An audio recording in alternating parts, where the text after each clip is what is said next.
Yo, what is up, YouTube? I hope you guys are having a fantastic day. Because you guys deserve it, honestly. You guys have been putting in that work. You know, take a step back. Take some sips of water. You guys deserved it. You guys are doing well. Good on you. Anyway, here's the video. I wanted to bring you guys a little breakdown on the meta that I saw happening during this playoffs, and I figured you guys like a little bit more of the nerdy, the in-depth stuff. So I figured I'd just give you guys a little bit of insight what I saw. I did speak about a lot of it on the desk, but it's easier to break down in a YouTube video because I can just talk the entire time. And it doesn't have to be like passed back and forth. I'll basically just give you guys the insight that I see, and I'll tell you like why stuff was happening. To start off, this game, absolute domination. The Dragons absolutely dominated this entire game. And it was two things, kind of. 2v2 pressure in middle. Erlang probably the best jungle, level 2. Hell, the best mid, level 2. Paired together, Tia, one of the worst level 2s. Or not one of the worst, a pretty bad level 2. Kama, whatever, level 2. Nothing in comparison. So the Jade Dragons absolutely dominate. They get that easy double kill in the early game, and then they just push their lead. They have double heals. Yamoja, their team fight is insane. There's no way they're losing this game. That's a really quick look, because the Titans were the ones that won this, so we're going to be looking at all the Titans games. Not going to be going too in-depth. Maybe we look at like a little bit of the game, but just a first look. Hell picked. Tiamat picked. The first mage traded. Tia for Hell. Tia prioritized. Just like keep that in mind. The only mage really banned Raijin. That's the only thing you really have to pay attention to. The rest I'll kind of get to in a little bit. Here we see again Erlang banned this time by the Titans. They figured that Erlang pressure was too much. They wanted to ban it. They didn't think the Hell was necessarily the problem. They thought Odin would be able to deal with it, and then they picked the Soul for that 2v2. Soul, another great 2v2 god, not as good as Hell, but very great. They picked Rat and then Osiris. So the 2v2s are Hell Osiris versus Soul Rat. Favored Hell Osiris, not by much, but enough. This game also going in the Dragons' favor. They're absolutely kind of just manhandling them the entire game. Absolute stomps all around. The Dragons probably should have won this game. Obviously, they didn't. There's a throw. They end up losing the game, and the Titans win. So now going to look at game 3. The Titans then recognized Erlang isn't the problem. Hell's the problem. You can match an Erlang, you cannot match a Hell. Hell gets you a lead in the early game and then becomes unboxable, unfightable in the late game because of how much he does. The only reason they won that game is out of like sheer luck, sheer throw by the Dragons. So the Titans have now recognized the 2v2 is the most important thing in the game. And Hell right now is the best 2v2 character. We need to snag her. They actually end up leaving open the Erlang. Odin was banned here. And they're like, okay, Hell's the pick. We're picking Hell. They lock in the Hell. At this point, the Jade Dragons, I think they didn't think the Hell was kind of the win con. Right here, you can kind of see this meta split where it's Yamoja is the best god in the game versus Hell as the best god in the game. And the Jade Dragons are fine with this trade. They thought they were winning out with the Yamoja Osiris. That's a good jungle.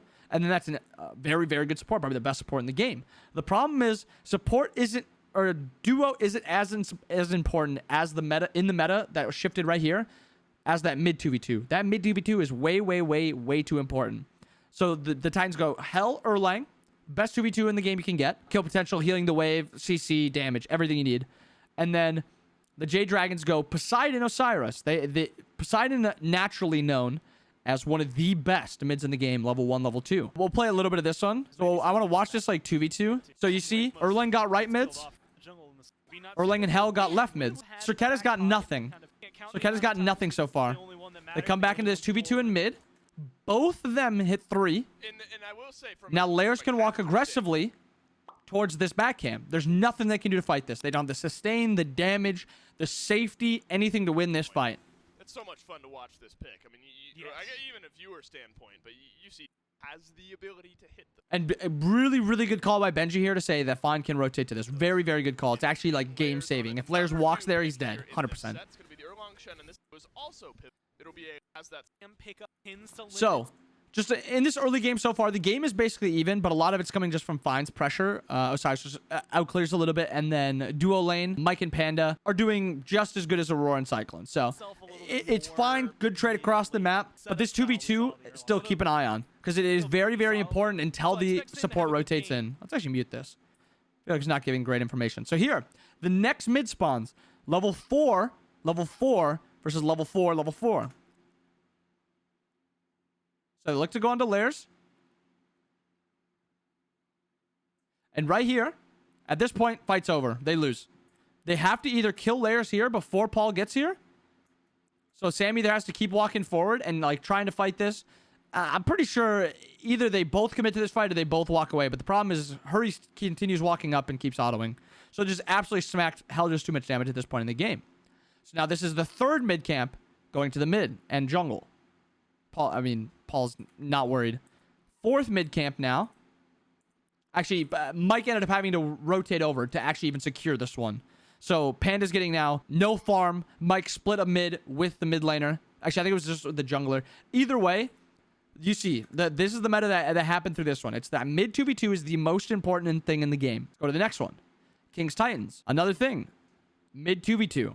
Ryzen, Gilg, Osiris, Morgan. Another thing I'll touch on for a couple seconds is just Vamp Shroud is basically the best starter in the game for solo lane. So every single Guardian is nuts because of how much they can just abuse that item. Therefore, you'll see a lot of Artio, Serb, Cab, probably another one I'm missing, but you'll see a lot of Guardians that just use that Vamp Shroud well. So yeah, let's just look at the little beginning part of the game because Captain Twig went the eye.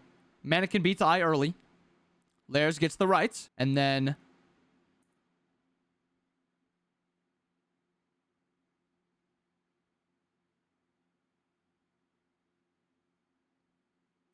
they bully out the guild enough to be able to get the lefts. So now this is now the third game in a row, or I guess the fourth, because there was a best of three. I mean, it was 3 games that game won. So this is the fourth game in the row that whoever has won the 2v2 in mid wins the game.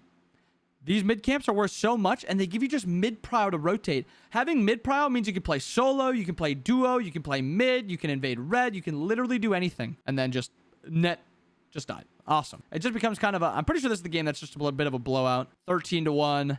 The game's over. Another one. Let's take a look. Hera and Osiris versus Erlang Morgan. Now, this one's quite a bit closer. Osiris, very good. However, Erlang, better. Morgan, good. Hera, good.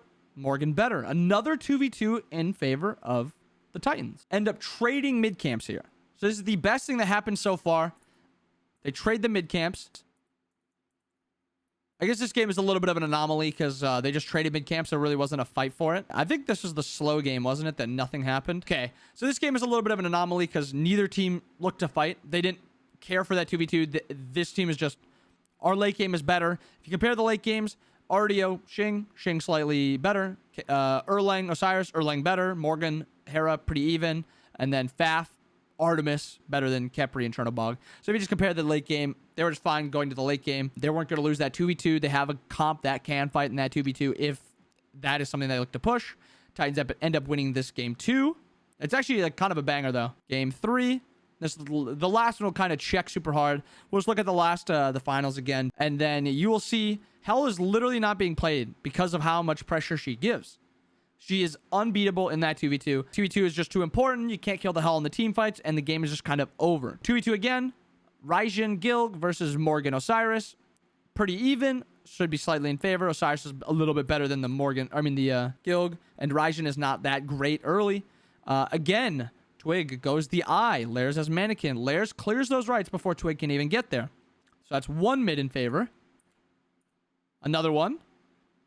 So remember what happened last time? Twig tried to play a little bit more aggressive. He was unable to do anything and ended up actually getting poked out. Another mid camp now in favor of the Titans. Titans end up winning this game. This mid pressure is just too important to give up. That's why you're seeing these Mannequin gods. They just control too much. Same with the Hell.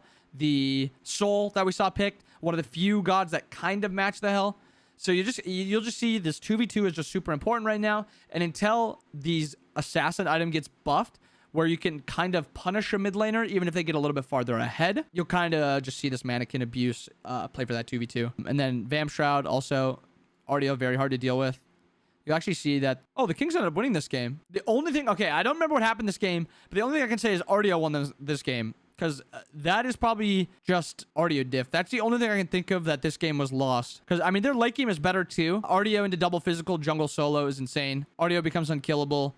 Hurt cannot do anything into the Artio. And they just kind of get, yeah, slowly bled out. But that's game 3. Game 4, Erlang, Tia. Better than Janice, Gilg. Another thing. Titans win this game. That's why you'll see so much prio on this Erlang. Actually, Erlang was banned this game. Yeah, Erlang banned. Erlang picked. Was it this game? Nope, Erlang banned again. Unless he didn't play game 3. I thought he played a game 3, but I could be wrong. Yeah, okay, Erlang banned all 3 games. The Leviathan's kind of recognized that Erlang is a bit of a problem. Maybe I am remembering it right. Okay, there it is. Erlang first picked. Way too much power in that 2v2, and it gives you way too much pressure.